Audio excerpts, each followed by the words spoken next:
call this meeting back to order. Thank you for being here.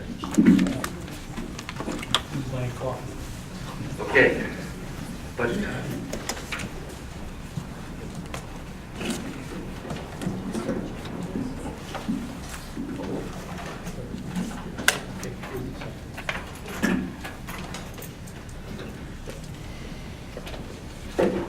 Board members, President, Superintendent Martinez.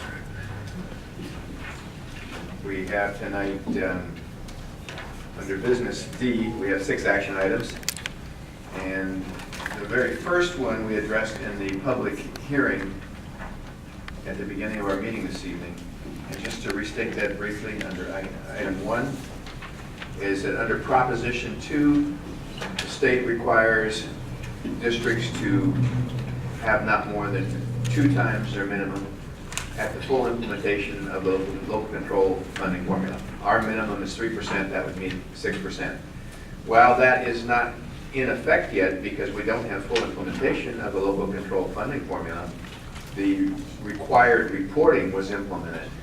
And that report requires us to tell MCOE and Sacramento, CDE, what our reserves are. And so those reserves, in fact, you'll see during the budget brief, but just briefly for this first action item, are 6.35% for this year that we're starting, down 4.65% in year 2, and then 3.56% in the 3rd year. And so theoretically, we would be above the 6% threshold. What would that mean? That would mean we would have to justify why we have that. It would go to MCOE, and MCOE could approve that exception. Now it's just going to them for information based on your approval of the reserves that we have. It's a little bit of a bureaucratic report at this time. We'll see when LCFF is at 100% implementation. There is legislation in Sacramento to rescind that because it's very restrictive. It's about it's about, what, 2 weeks of our payroll. We need to have 17% minimum when we finally are fiscally sound across the board. And that's a recommendation from school services. So if there are no questions on item. I don't have a board action what I'm trying to get here for D1. And I'm sorry, it was included with the budget, but because it's actually part of the budget presentation, but it requires a separate vote. Okay, so do we have a motion? Well, actually, do we have any questions, comments from the public? Yes.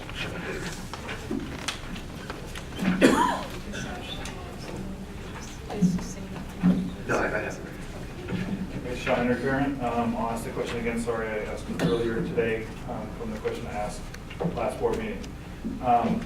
In the budget, I wanted to know where and how much money the Phase 1 facility improvements for Old Aranda were accounted for, along with the improvement, because there were 2 contracts for $525,000, and then there was also at the end of the $200,000 for the blacktop, but they didn't actually have any estimates in there because they're going to be doing it over the summer. So I just wanted to know how much, where it is in the budget, how much actually Phase 1 facility improvements costed at Old Rhonda, and it was also said that there would be Phase 2 costs. I just wanted to know where those were at. So last time it was said that I would get a response basically last week sometime, and so I'm just coming back and asking the same question, since it's the budget question. Okay, thank you.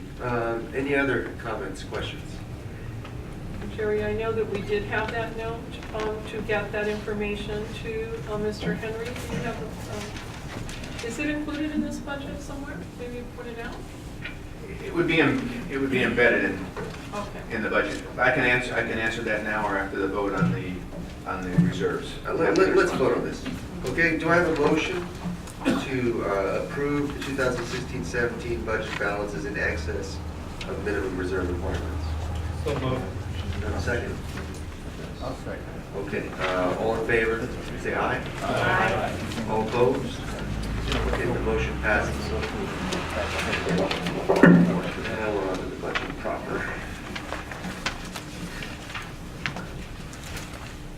Thank you very much.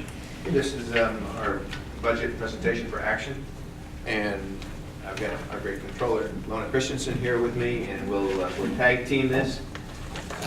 We won't bore you. Some of the slides are the same as you saw when it was for information, and that's because things have not changed, but we can go through them, and you can use those slides for reference.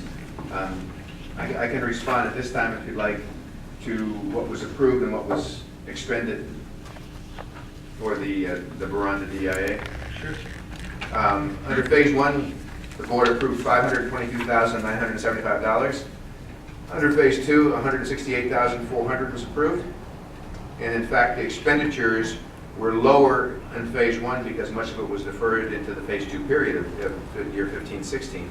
But we spent $67,270 in year 14-15, $511,000 in 15-16.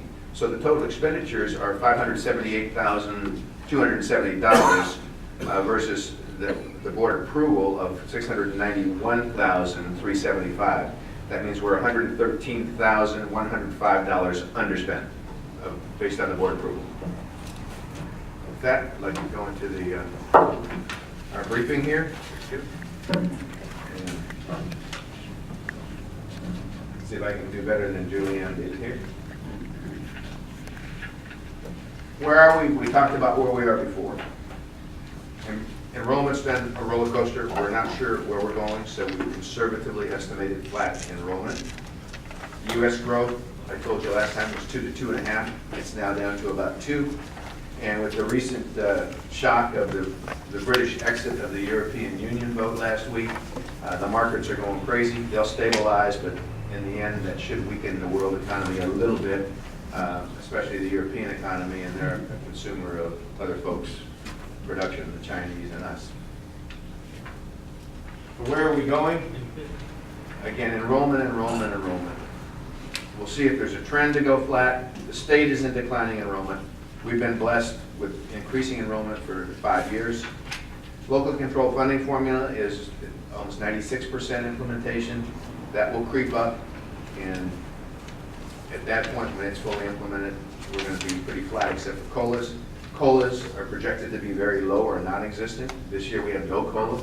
And finally, the support for the state facilities bond is sinking, and that's not great news.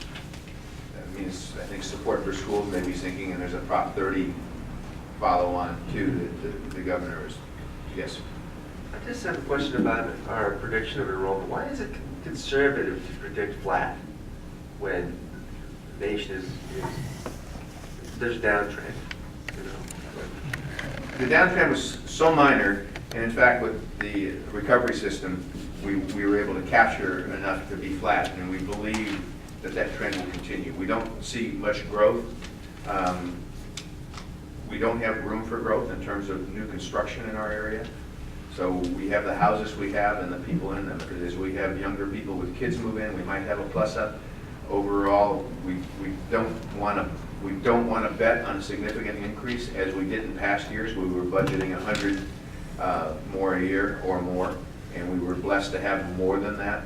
So conservative, I think, is flat at this time until we see if there's an emerging trend that's even not that good. Okay. And that was something that we were required by MCOE to go that direction.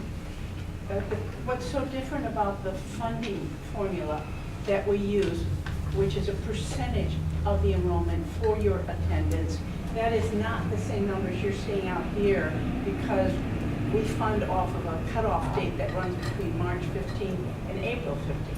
And it all goes back to the SCESD number, which is the first Wednesday, I think, in October every year. So that's a fixed number all year. These other numbers you're seeing from Ed Services are an ongoing number, which is good. That means that's when the children are actually in the seats.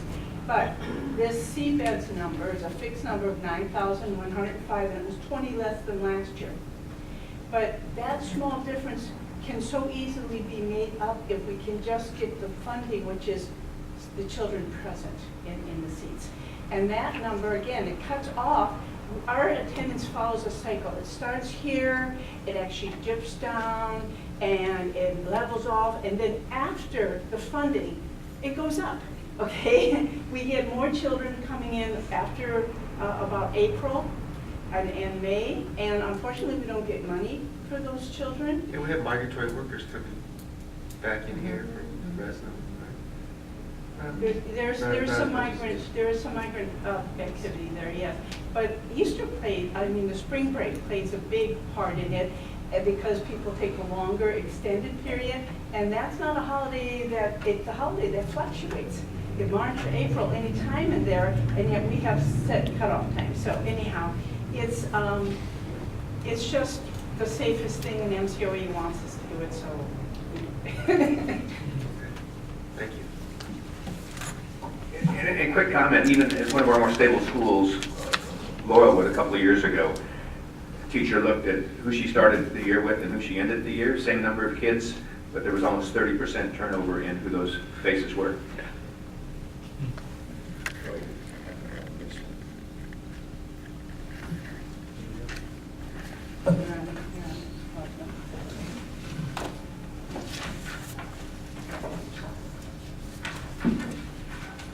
Flip the paper too much. This is just a recap of the slide you saw before. It's a little simplified.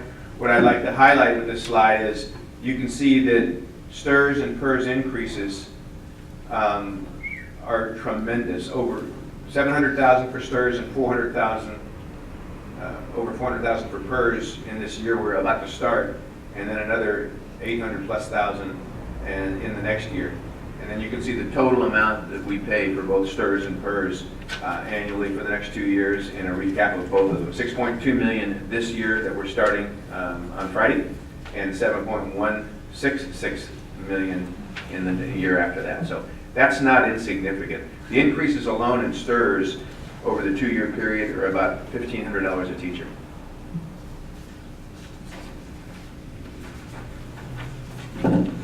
Lona, would you address this slide here? It shows where we've been and where we're going over a 5-year period. So I push the button and it doesn't work. There you go. Okay, so although the graph here goes all the way up to year 2020-21, it was difficult to be able to fit this on here. But basically what you're saying is how much money we get per child going up. This year, 8,871, and next year, 9,506, then almost 10,000, and then a hair over it. This includes not just the base money, but all the LCAT money also, okay? So that is very much targeted, for the unduplicated student count. But what you see here that is you have this big jump here, and you see how it's getting smaller now, and it's starting to stabilize. So I just thought this is out of the FitMac calculator that we have to use to calculate out what the money is going to be, and it's based on the Department of Finance parameters, which to me are a little optimistic, much more so than school services. So, but anyhow, this is good news.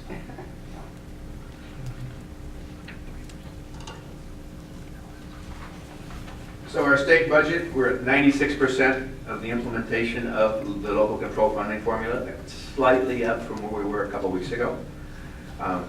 COLAs now, as I mentioned, are low or non-existent. Prop 30 is scheduled to expire, and we'll show you how that it drops our income down.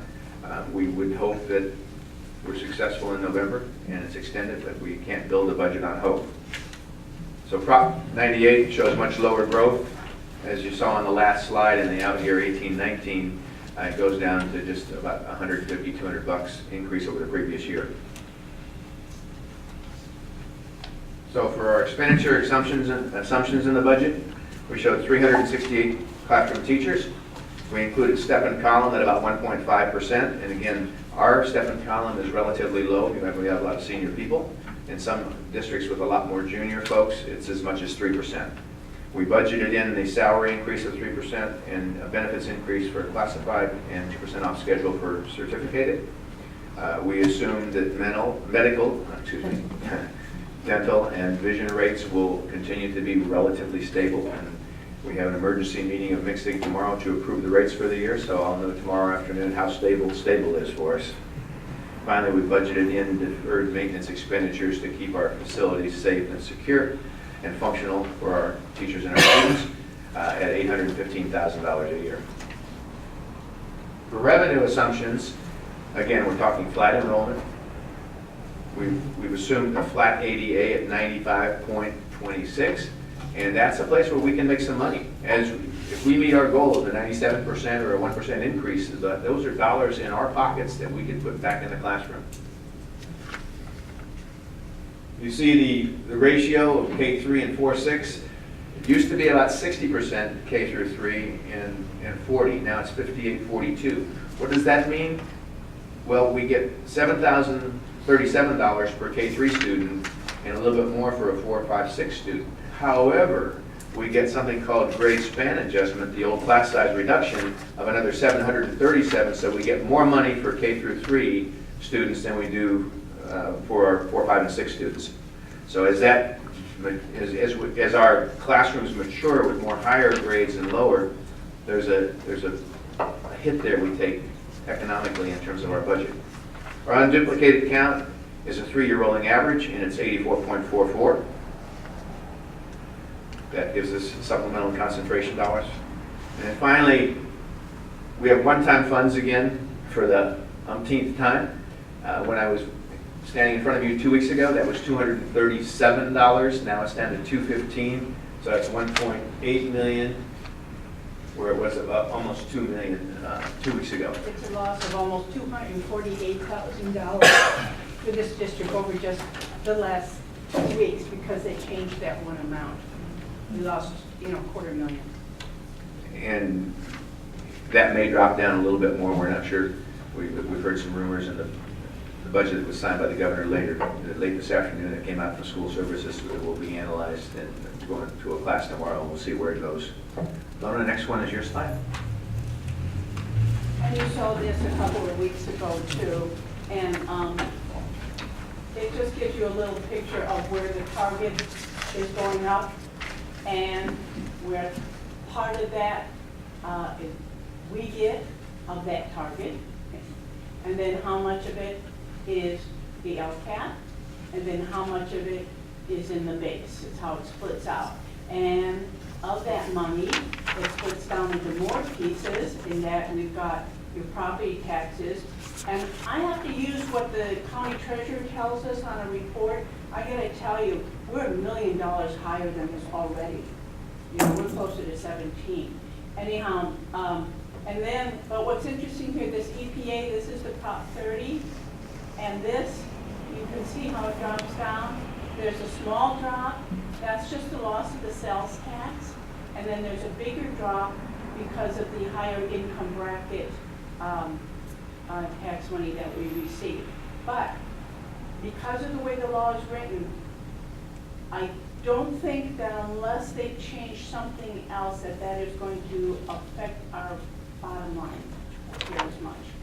It's just the way it's distributed. It affects the state because if they don't have enough money, then they could say we cannot give you as much. So if they don't pass Prop 30 extension, it will affect us in some way. And we get sales tax for half the year. The next year is the loss of the rest of the sales tax and half of the high income earners' income tax. These next two slides go back to the required reserve reporting. It's part of the budget also, but it did require the public hearing and was approved. So you can see here, we're required to have 3%. That's what 3% is based on our annual budget. So it goes up slightly because the budget goes up slightly. And then, Ilona, you jump right in here. I'm just going to point at this. You can see we have excess over the budget here. Go ahead, Ilona. This is actually one page put into 2 slides. You find it on the page 4 in your packet. There's 3 pages of a written assumption, and then right after that is this report.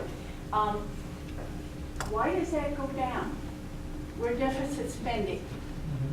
We take in the amount of revenue we take in each year compared to the amount of expense we have means that we don't have enough to cover it. For the year 17-18, it's $1.4 million. For 18-19 is 1.2 million. So that had to come out of our savings. You know, to look at this in a simple way, you know, your salary, your paycheck doesn't cover the utilities and the rent and the food, and so you have to keep pulling the money out of your savings. Not a good thing. We didn't have to do a fourth year here, but something will have to happen in this year. Maybe we'll just have increased attendance and we'll be fine. I don't know, but that is why we had to have this high of a reserve in this year 16-17 to even be able to make our minimum requirement. The other thing you want to see is that 3% requirement becomes a larger and larger number. It's 3.1, 3.2, and then 3.3. This is calculated as 3% of all your expenses in the general fund. And so as our salaries go up, as our benefits, our PERS and STIRS go up, that's a larger number. And that means we are expected to keep more money just to make that 3% reserve. This is just a recap again that it was presented in the public hearing part and it's included in the budget docket, page 4. We have to provide a reason why we have this money, and just the $1 million a year increase in PERS and STIRS alone would have been enough reason to need that to cover the deficit spending. On the conclusions, we'll meet our needs so we can certify positive for all 3 years. We would ask you to do that tonight with the approval of the budget. The low COLAs that we see now and on the horizon are going to really stretch our ability to stay positive in the out years with the no COLA and low COLAs and the low growth of our economy. Step and column and STIRS and PERS increases are going to eat up all the extra money we get based on our current projections. The governor's signed budget reflects only minor changes. If there had been major changes in the governor's budget, we would do a 45-day revise and come to you in August to have that approved. Since they are so minor, they'll be reflected in the first interim report that you see in the middle of September. That concludes our presentation. Thank you. Any questions, comments from the board? From the public? Okay. Thank you very much. Thank you very much. We have a motion approved. Proposed 2016